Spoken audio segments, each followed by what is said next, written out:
Students, आज की class में बेसिकली आज हम लोग को जो डील करना है वो है क्रोमोसोमल थ्योरी ऑफ इनहेरिटेंस। ठीक है, हम लोग ये जानने की कोशिश करेंगे कि बेसिकली क्रोमोसोम्स एंड जीन के बीच में क्या रिलेशन, ठीक है, और मेंडल ने इसको कैसे डिस्क्राइब करा था, उसने क्या बोला था और क्या चीज़ें रहती थी। ठीक है, तो हमें बेसिकली ये देखना है जब भी हम इनहेरिटेंस की बात करते हैं तो डेफिनेटली ट्रेट्स या फिर DNA coding for the traits जो होते हैं वो ट्रांसफर होते हैं फ्रॉम एक जनरेशन टू नेक्स्ट जनरेशन। ठीक है, and what is the procedure और ये कैसे होता है basically we have to know. ठीक है, तो अब देखते हैं कि मेंडल ने बताया था कि देयर आर फैक्टर्स। ठीक है, तो फैक्टर्स क्या हैं? Factors are nothing but the gene, जिनको आज हम लोग जीन बोलते हैं। ठीक है, तो मेंडल के जो फैक्टर्स थे, factors they are actually equivalent to the genes. Okay, अब ये समझना है कि ये जीन्स हैं क्या, ठीक है, और कहाँ पर होते हैं। अगर मैं एक सेल की बात करूँ तो जीन कहाँ पर प्रेजेंट होते हैं। ठीक है, तो अगर हम लोग देखें फैक्टर्स जो है तो एक बार याद रखना मेंडल ने जहाँ पर भी फैक्टर्स टर्म यूज करा था, जीनस इक्वली वैलिड। ठीक है, अब ये जो जीन्स हैं they are actually the functional region या फंक्शनल पोर्शन, रीजन भी कह सकते हैं, ठीक है, ऑफ द डीएनए। ठीक है, डीएनए बहुत बड़ा मॉलिक्यूल है, बहुत बड़ा मॉलिक्यूल है। ठीक है, तो जितना भी हमारे पास डीएनए है that all part is not functional. ठीक है, तो अगर मैं ये बोलूँ कि हमारे पास let's say we have 100% DNA, if you will consider the total DNA which is present in the organism, ठीक है, which we call genome of the organism, 100% DNA. ठीक है, तो कितना फंक्शनल होता है? ठीक है, वो बहुत कम पोर्शन होता है, either 2 to 3%। ठीक है, तो it will very between 2 to 3%। ठीक है, इसका मतलब क्या है? रेस्ट 98% या फिर रेस्ट 97% किसी भी चीज़ के लिए कोड नहीं कर रहा। ठीक है, तो ये जो 2 to 3% है। अच्छा, कई लोगों के दिमाग में ये भी क्वेश्चन आता है कि फंक्शनल का मतलब क्या है, तो वो भी जान लो। ठीक है, हमारा जो डीएनए होता है, ठीक है, ये सारी बातें मैं आज इस क्लास में बता रही हूँ, लेकिन मेंडल को उस टाइम पर नहीं पता थी। ठीक है, क्योंकि मेंडल ने जो अपने एक्सपेरिमेंट्स करे थे वो अप्रोक्सीमेटली 1850s में करे थे। प्लीज ये वाली बात ध्यान रखना। ठीक है, और जो हमारा डीएनए डिस्कवर हुआ है वो अप्रोक्सीमेटली 1950s में हुआ है कहीं पर जाकर के, यानी अप्रोक्सीमेटली 100 years लेटर। ठीक है, तब तक हमें ये भी नहीं पता था कि डीएनए जो है वो जेनेटिक मटेरियल है भी या नहीं है। ठीक है, तो मेंडल ने बहुत पहले ये काम कर दिया था। ठीक है, हालांकि उसको भी कई सारी कंफ्यूजन हुई थी, उसके पास भी कुछ ऐसे रिजल्ट थे जिनको वो एक्सप्लेन नहीं कर सकता था। ठीक है, वो आज हम लोग देखेंगे कि क्या रिजल्ट थे और जब लोगों ने उसके एक्सपेरिमेंट्स को रिपीट किया तो कहाँ पर क्या प्रॉब्लम आई थी। ठीक है, अब यहाँ पर देखो तो बेसिकली 100% जो जीनोम है उसका 2 to 3% कोड कर रहा है। डीएनए के फंक्शनल होने का मतलब होता है, ठीक है, DNA is present in the nucleus. DNA कहाँ पर होता है? न्यूक्लियस के अंदर होता है। ठीक है, डीएनए मेक्स आरएनए। डीएनए क्या बनाता है भाई? आरएनए। ठीक है, RNA moves out of the nucleus. ठीक है, आरएनए कहाँ चला जाएगा? न्यूक्लियस के बाहर चला जाएगा। ठीक है, यहाँ तक क्लियर है? डीएनए मॉलिक्यूल है, आरएनए बनाएगा, आरएनए बाहर चला गया, फिर आरएनए क्या करेगा? RNA will make protein. ठीक है, अब जब ये प्रोटीन बन गया तब ये किसी भी ट्रेट, किसी भी कैरेक्टर के लिए रिस्पॉन्सिबल हो सकता है।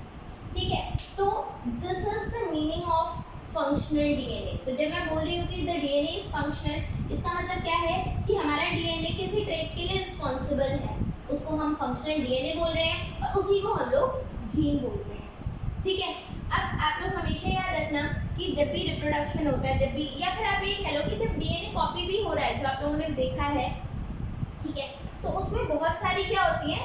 एरर्स होते हैं, बहुत सारे एरर्स होते हैं which are actually responsible for the formation of alleles। क्या बन जाता है? alleles बन जाता है। इसका मतलब है क्या कि जीन एक है, उसके मल्टीपल alleles हैं, मतलब मल्टीपल, मतलब ट्रेट एक ही होगा लेकिन उसकी फॉर्म्स कितनी होंगी? मल्टीपल होंगी। ठीक है, तो अब जैसे अगर आप देख लो, अगर जैसे मेंडल ने काफी सारे ट्रेड्स लिए थे, तो अगर हम बात करें प्लांट हाइट, ठीक है, प्लांट हाइट, तो एक बात बताओ, व्हेनेवर अगर आप ह्यूमन बीइंग्स में भी कंसीडर करो या फिर आप प्लांट में भी कंसीडर करो, ठीक है, तो प्लांट हाइट जो है या किसी भी चीज की जो हाइट है, क्या ऐसा होता है कि हाँ भाई एक ही होगी या दो ही होगी? जी नहीं, देयर आर वेरिएशंस, ठीक है। तो ये जो अलग अलग फॉर्म्स हैं और फॉर द सेम ट्रेट, इसको हम लोग क्या बोलते हैं? एलील्स बोलते हैं। तो इनके लिए जो डीएनए होगा उनको बोलते हैं हम एलील्स, और एलील्स को बेसिकली हम alternative forms of the same gene कह सकते हैं, ठीक है। यहाँ तक ये बात समझ में आ गई? तो आप लोगों को ये समझ में आ गया कि जीन है क्या और जीन के फंक्शनल होने का मतलब क्या होता है, ठीक है। ये सारी बातें आप डिटेल में पढ़ोगे जब आप मॉलिक्यूलर बेसिस ऑफ इनहेरिटेंस करोगे, छठी चैप्टर में आप पढ़ोगे बहुत डिटेल में, ठीक है। तो अभी के लिए इतना समझ लो कि फंक्शनल डीएनए ये होता है, ठीक है, ओके। इसके बाद अगर हम लोग देखें कि ओके, ये जीन्स होते कहाँ पर है, ठीक है, जीन्स कहाँ पर होते हैं और ये करते क्या है? तो genes are actually present in the on the chromosome, ठीक है। अच्छा, हमारे पास जीन्स कितने होते हैं, हमारे पास ट्रेट कितने होते हैं, अगर हम उसकी बात करें तो हमारे पास कितने जीन्स और कितने ट्रेट्स होते हैं, ठीक है, okay. Right now I am just talking about human beings, ठीक है। तो अगर हम ह्यूमन बीइंग्स की बात करें, ठीक है, तो कितने क्रोमोसोम हैं हमारे पास? तो हमारे पास कितने क्रोमोसोम्स हैं? बेसिकली 46 क्रोमोसोम्स, ठीक है, 46 क्रोमोसोम्स हैं, और इसको हम ऐसे भी लिख सकते हैं 23 पेयर। आ रही बात समझ में? तो इट इज ईदर 46 क्रोमोसोम और 23 pair, both are equally valid, ठीक है, क्योंकि 23 pair we receive from paternal side, 23 pair we 23 chromosomes we receive from paternal side and 23 we receive from maternal. तो ये क्या हो गया? पैटर्नल प्लस मैटरनल, दोनों को मिला करके एक पेयर बनता है, ठीक है। मतलब हर टाइप के हमारे पास कितने क्रोमोसोम है? दो क्रोमोसोम, ठीक है। तो वो नंबर ऑफ क्रोमोसोम की तो हमने बात कर ली, क्या होता है? अब हमारे पास नंबर ऑफ जीन्स कितने हैं? कितने हैं भाई? चलो देखते हैं, ठीक है। तो in human beings the number of genes are 20,000 to 30,000, ठीक है।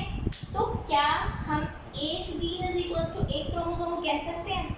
नहीं, ठीक है। तो एक बात याद रखना, पहली चीज, one gene is not equivalent to one chromosomes। आगे बात समझे? इसका मतलब क्या हो गया? There are many genes, okay, on one single single chromosome।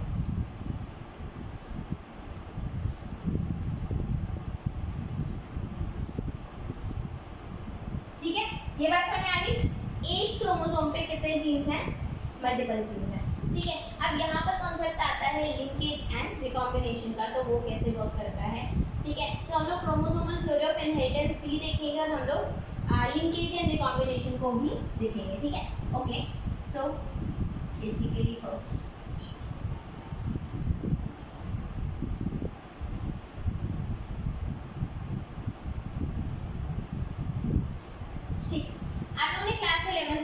पढ़ रखा है सेल डिवीजन, ठीक है। सेल डिवीजन जो होते हैं वो दो टाइप के होते हैं, one is mitosis and other is meiosis, ठीक है। तो अगर हम रिप्रोडक्शन की बात करते हैं तो क्या होता है कि हमारे पास कौन सी आती है डिवीजन? मियोसिस, ठीक है। तो मियोसिस डिवीजन क्या होती है? मियोसिस का बेसिकली मतलब होता है the chromosome numbers will reduce to half, chromosome number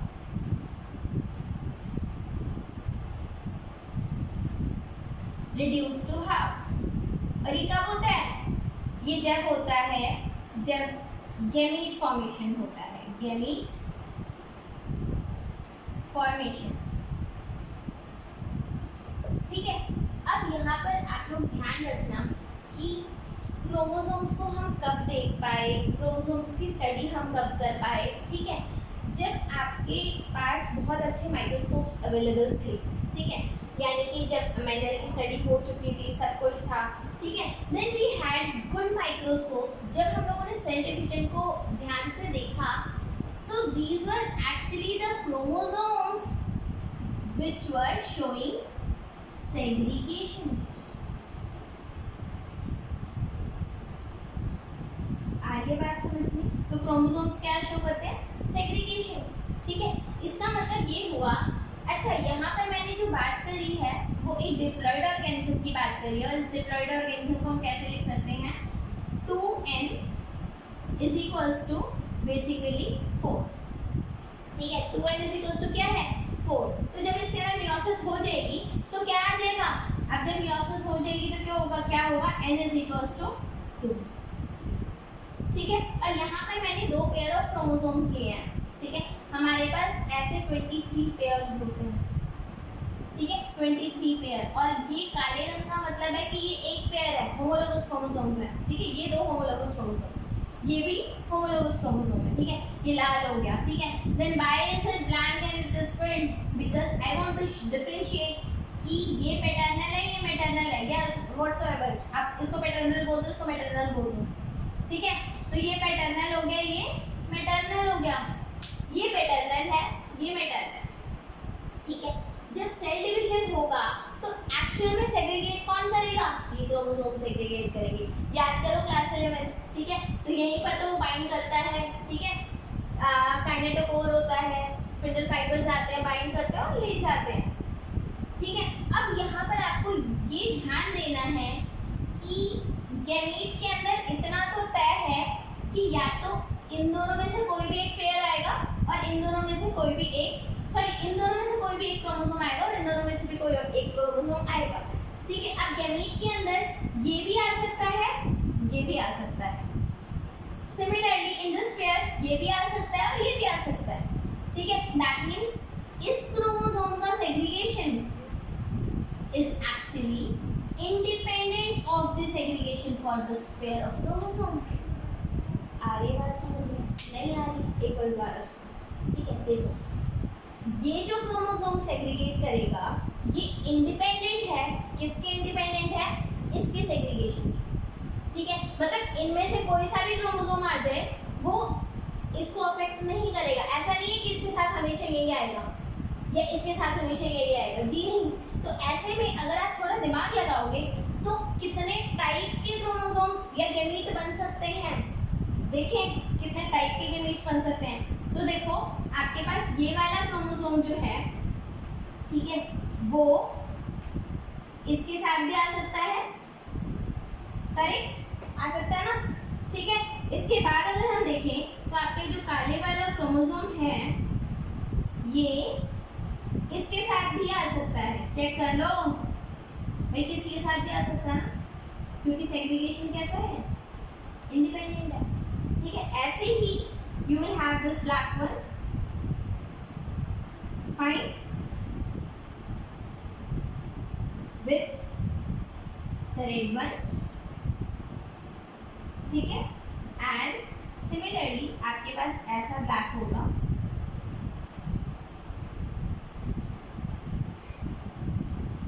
ठीक है, और आपके पास this will be the red. यार समझ में आ रही है बात? ठीक है, इसका मतलब कि हमारे क्रोमोसोम का जो सेग्रीगेशन होता है, हर एक पेयर का सेग्रीगेशन इंडिपेंडेंट होता है। तो कैसे just right here that segregation of each pair of chromosome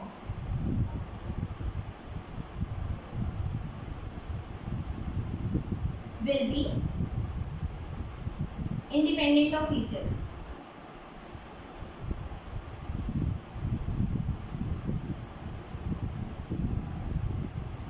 ठीक है जी, इसका मतलब किसी भी पेयर का सेग्रीगेशन जो है वो किसी भी पेयर से डिपेंडेंट नहीं है। एंड यहाँ पर प्लीज ध्यान रखना, I am talking about chromosome.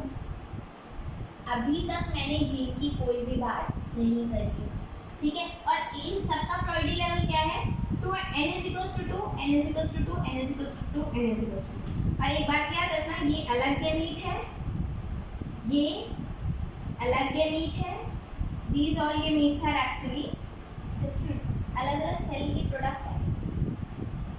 ठीक है, चलो ये बात तो समझ ली हम लोगों ने। अब इसके बाद देखते हैं हम लोग, ठीक है, कि जीन्स कहाँ पर होते हैं। ठीक है, यहीं पर मैं एग्जाम्पल लूंगी जीन्स का, प्लीज कंफ्यूज मत होना। ठीक है, अब जैसे अगर मैं ये बोलूं कि यहाँ पर हमारे पास इधर कैपिटल ए है और इधर स्मॉल ए है, प्लीज ये एक जीन है, ठीक है, कैपिटल ए स्मॉल ए, और इस पेयर पे क्या है, इस पी को थोड़ा ऊपर कर रही हूँ मैं, पैटर्नल और मैटरनल को, तो इधर लिख देते हैं कैपिटल बी और इधर क्या लिख देते हैं स्मॉल बी।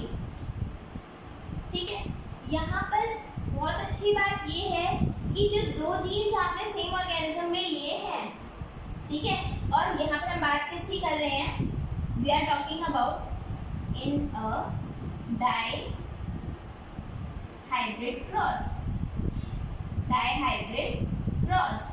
तो जब हम डाई हाइब्रिड क्रॉस की बात करते हैं तो डेफिनेटली क्या होता है कि हम दो जीन्स की बात करते हैं, तो दो जीन्स लेट से ए ए बी बी, देखते हैं इनके गैमीट्स कैसे बनते हैं। ठीक है, कि अब इसमें दो केसेस होंगे, ठीक है, क्या पहला केस क्या होगा, that both the genes both are on different homologous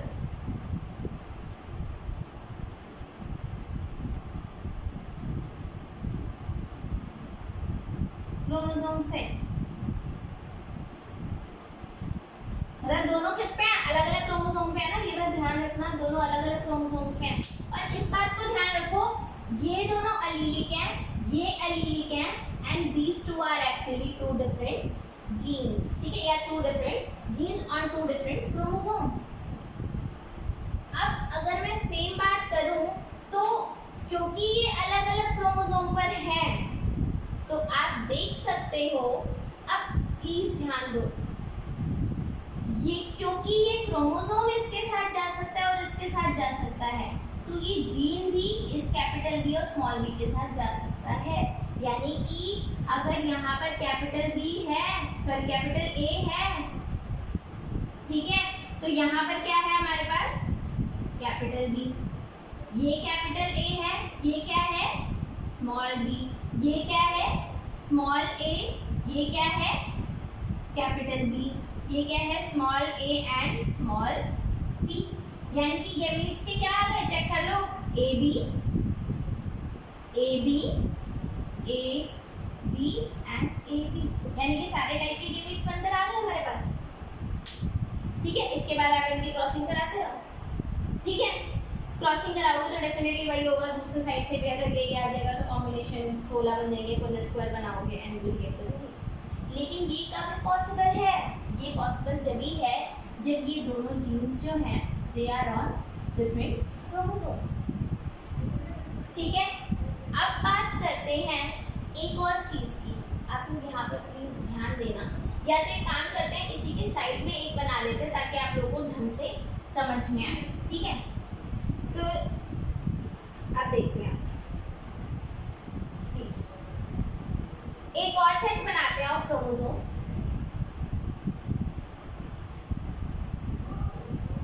थोड़ा जल्दी करते हैं ताकि आप लोगों का टाइम वेस्ट ना हो। ठीक है, ये हो गया आपका पैटर्नल क्रोमोसोम, मैटरनल क्रोमोसोम। ठीक है, फिर यहाँ पे ले लेते हैं हम लोग फिर से दो क्रोमोसोम्स,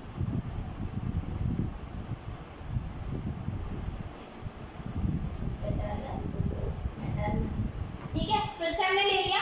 पहले हमने क्या करा था, यहाँ पे क्या था, genes are on different chromosome set. ठीक है, तो यहाँ पे क्या था, जीन्स ऑन डिफरेंट क्रोमोसोम्स।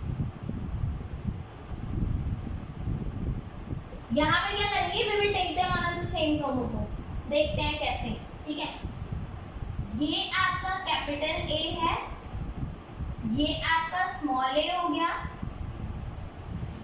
ठीक है, ये आपका कैपिटल बी है और ये आपका स्मॉल बी है।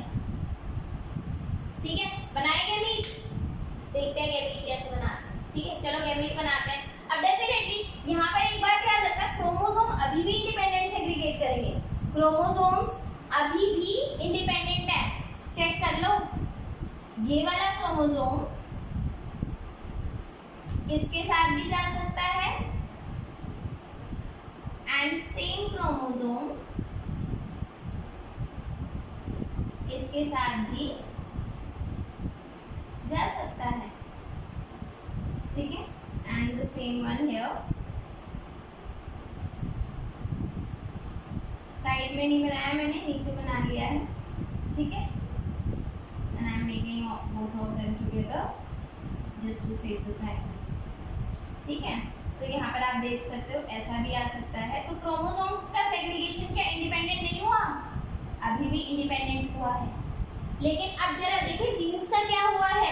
तो आप देखो जीन्स कहाँ थे, इस वाले में कौन सा था, कैपिटल ए कैपिटल बी, इधर तो कुछ था ही नहीं, इधर क्या है, कैपिटल ए कैपिटल बी, इधर क्या है, small a small b small a small B. Check कर लो इसका फिनोटाइप क्या हुआ, इसका क्या हो गया, कैपिटल ए कैपिटल बी, ये क्या हो गया, capital A capital B, small a small b small a small b, है ना, ठीक है। इसका मतलब ये हुआ यहाँ पर तो इन्होंने इंडिपेंडेंट सेग्रीगेशन शो करा, लेकिन यहाँ पे तो इंडिपेंडेंट आया ही नहीं ना। क्यों नहीं आया इंडिपेंडेंट, क्योंकि ये दो अलग अलग क्रोमोसोम सेट पर नहीं थे, ठीक है। अगर ये दो अलग अलग क्रोमोसोम सेट पर होते तो डेफिनेटली ये भी इंडिपेंडेंट सेग्रीगेशन शो कर रहे होते, ठीक है। तो आप लोग बोलोगे कि क्या ये पेयर कभी फिर तो ये पेयर हमेशा साथ रहेगा, फिर तो कभी अलग होगा ही नहीं। क्यों, क्योंकि ये क्रोमोसोम तो एक जैसे हैं, नहीं ये अलग होगा, ठीक है, ये अलग होगा। उसके लिए जो फिनोमेना है, अच्छा एक बात याद रखना, ये दोनों पेयर हमेशा साथ में है, पता है क्यों, और इस फिनोमेना को बोलते क्या है, लिंकेज, क्या कहते हैं। तो आप लोग यहाँ पर एक लिख सकते हो, लिंकेज, ठीक है। तो इन अ डायहाइब्रिड क्रॉस, डायहाइब्रिड क्रॉस, ठीक है, जब हम दो चीज को साथ में लेते हैं, when two genes are on same chromosome,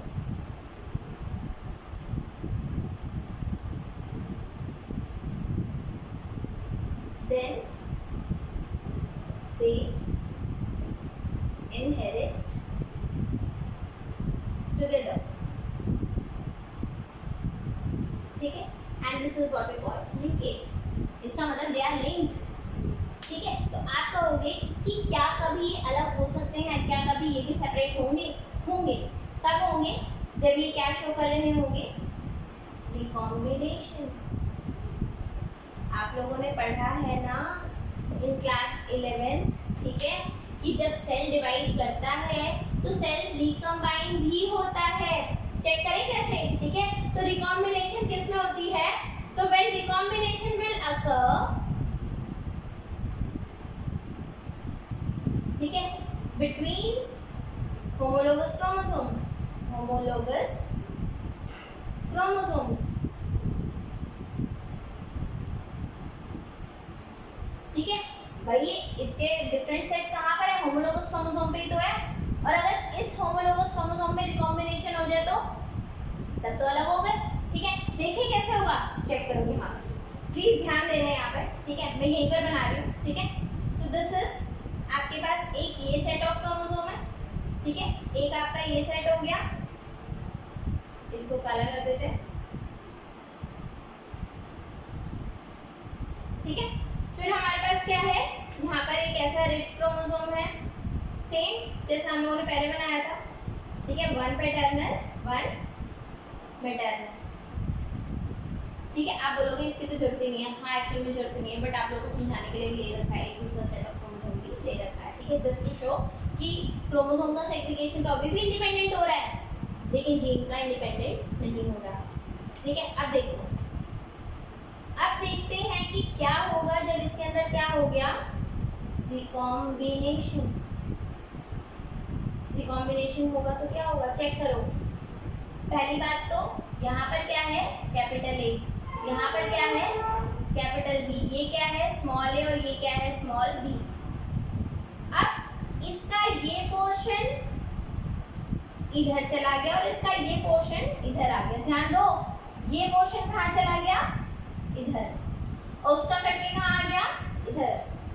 this phenomena is what we call recombination. कब होता है, मियोसिस में होता है। मियोसिस के कौन से फेज में, प्रोफेज में होता है, प्रोफेज 1 में होता है, ठीक है। तो अब देखो यहाँ पर कैसा हो जाएगा, ध्यान दो, ये क्रोमोसोम कुछ इस टाइप का सा था, इधर आपके पास ऐसा क्रोमोसोम था, ठीक है। अब ये ब्लैक पोर्शन इधर आ गया, ठीक है, और ये पूरा ब्लैक था, लेकिन now this portion has become white, ठीक है। मैं दूसरे क्रोमोसोम में कोई रिकॉम्बिनेशन नहीं कर रही हूँ, I am just keeping other chromosome same. लेकिन एक बात याद रखना, रिकॉम्बिनेशन सारे होमोलोगस क्रोमोसोम में होती है, सब में होता है, ठीक है। अब देखो यहाँ पर ऊपर क्या हो गया, कैपिटल ए, नीचे क्या हो गया, चेक कर लो, ये वाला काला पोर्शन इधर आ चुका है, तो क्या होगा, कैपिटल बी की जगह क्या आ गया, इधर स्मॉल बी। इधर क्या है, स्मॉल ए, इधर क्या आ गया, कैपिटल बी। अब गैमीट्स बनाए, चेक करेंगे गैमीट्स कैसे बनेंगे। अच्छा, इधर गैमीट्स कैसे बने थे, कैपिटल ए कैपिटल बी, और इधर कैसे आए थे, स्मॉल ए स्मॉल बी। अब इधर देखो, इधर क्या होगा, आपके पास ये क्रोमोसोम गया, ठीक है, मैं दोनों साथ में बना देती हूँ, ठीक है, ताकि समझना थोड़ा आसान हो जाए। This is the black one. अच्छा, ये तो रिकम्बाइंड है ना, तो रिकम्बाइंड वाला बना लेते हैं, ठीक है। इसका एक मिनट, इसको थोड़ा सा रिकम्बाइंड शो कर देते हैं। तो this portion is the black. Similarly here you will have this portion black, ठीक है। इधर क्या आएगा जी, पूरा ब्लैक होगा, है ना, whereas ये पोर्शन क्या रहेगा, white। एंड सेम एक और बना लेते हैं, फिर थोड़ा बना लेते हैं, ठीक है। सेम पेयर हमारे पास आएगा जो पूरा ब्लैक होगा, लेकिन इधर white होगा, ठीक है। और यहाँ पर डेफिनेटली ये वाला क्रोमोसोम इसके साथ भी जा सकता है, इसके साथ भी, ठीक है। तो एक तरफ बनाएंगे हम एम्प्टी यानी पैटर्नल, इधर बनाएंगे हम मैटरनल। आप लोग एक बात याद रखना, क्रोमोसोम का सेग्रीगेशन हमेशा इंडिपेंडेंट होता है, ठीक है। अब देखो यहाँ पर बनाएंगे हम ये वाला, ठीक है, ओके। अब देखते हैं यहाँ पर, प्लीज ध्यान दो, कैपिटल ए स्मॉल बी, इधर क्या आ गया, कैपिटल ए स्मॉल बी, ये क्या आ गया, फिर इधर था आपके पास small a capital B, small a capital B, तो क्या आ गया, इसका चेक करो, capital A small b, capital A small b, small a capital B, small a capital B. तो आप यहाँ पर प्लीज ध्यान देना, यहाँ पर आपको जब ये दो अलग अलग क्रोमोसोम पर थे तो इमीडिएटली चारों गैमीट्स मिल गए, लेकिन यहाँ पर कब मिलते हैं बच्चे, जब रिकॉम्बिनेशन होगा तब मिलेंगे, अदरवाइज नहीं। अब आप बोलोगे क्या रिकॉम्बिनेशन हमेशा होता है, हाँ होता है, ठीक है, हमेशा होता है, लेकिन डिपेंड करेगा। अब एक बात याद रखो ना, इनका रिकॉम्बिनेशन, जो इसका रिकॉम्बिनेशन हुआ है, अगर इधर से टूटे तो भी अलग होंगे, इधर से टूटे तो भी अलग होंगे, मतलब जितना डिस्टेंस ज़्यादा होगा रिकॉम्बिनेशन उतना ज़्यादा होगा। प्लीज ध्यान रखना, if distance between two genes on a chromosome is more ठीक है, देन रिकॉम्बिनेशन विल बी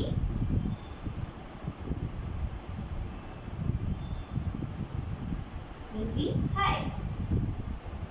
और ये जितना पास में होगा, मान लो अगर मैं कैपिटल बी को यहाँ की जगह इधर ले दूं, अब आप बोलोगे कि क्या रिकॉम्बिनेशन की लोकेशन फिक्स है?